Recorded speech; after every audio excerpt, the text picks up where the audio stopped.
એક અમે સામાન્ય માણસ નાના છોકરાઓને પણ નથી સંભાળી શકતા અને તમે આટલા લોકોને અહીંયા શ્રેય આપ્યું છે. તો મિત્રો આજે ભાવનગરથી લાયન્સ ક્લબ ગ્રુપ ભોજન કરાવવા માટે આવેલા છે અને આવો એ ગ્રુપનો થોડો ટૂંકો પરિચય અને વાત કરીએ ગ્રુપના મેમ્બર્સ સાથે.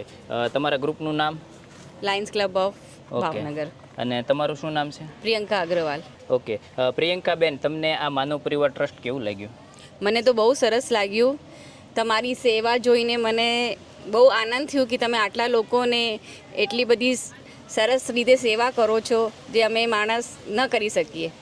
તમારું જોઈને અમને બહુ પ્રસન્નતા થઈ.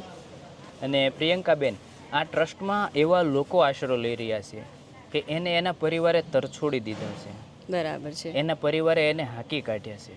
આ વ્યક્તિ, આવા માણસો જ્યારે રોડ રસ્તા ઉપર આવે ત્યારે એના જીવનની અંદર દુઃખની શરૂઆત થાય.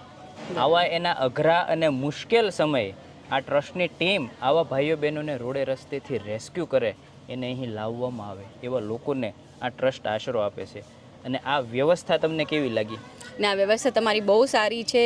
એમ લાગ્યું કે તમે કેવી રીતે બધું કરી શકતા હશો, કેમ કે આ કામ બહુ સહેલું નથી. આ અમારા હિસાબે તો બહુ ડિફિકલ્ટ છે. એક અમે સામાન્ય માણસ નાના છોકરાઓને પણ નથી સંભાળી શકતા અને તમે આટલા લોકોને અહીંયા શ્રેય આપ્યું છે. પ્રિયંકાબેન, આ કામ અમારા તમામ સ્ટાફના તમામ મેમ્બર્સ માટે પણ ખૂબ મુશ્કેલ છે, પણ આ ટ્રસ્ટનું એવું માનવું છે કે કુદરતે આપણને માનવ બનાવ્યા છે તો માનવની મદદ કરવી જોઈએ, માનવને મદદરૂપ થવું જોઈએ, અને એ પણ નિસ્વાર્થ ભાવથી. તો આ ભાવ સાથે અમારું ટ્રસ્ટ દિવસે ને દિવસે આગળ વધી રહ્યું છે અને આ ટ્રસ્ટમાં નજીકના સમયમાં જ સંખ્યા ખૂબ વધી જવાની છે, જેની અમને ખાતરી છે, કારણ કે ખૂબ મોટી સંખ્યામાં ફોન કોલ આવે છે.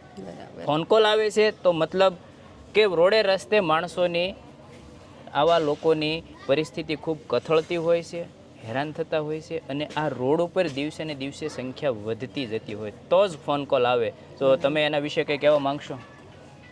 હું તો એમ જ કહું છું કે બધાને જેટલું થઈ શકે આ ટ્રસ્ટમાં યોગદાન કરે, કેમ કે આ લોકો બહુ સારું કામ કરી રહ્યા છે અને અમારો માનવ ધર્મ છે કે એક માનવની કાંઈ પણ સેવા આપણાથી થઈ શકે. આપણે આમ તો સેવા નથી કરી શકતા, પણ જે પણ આપણે યોગદાન કરી શકીએ તો વધારે સારું.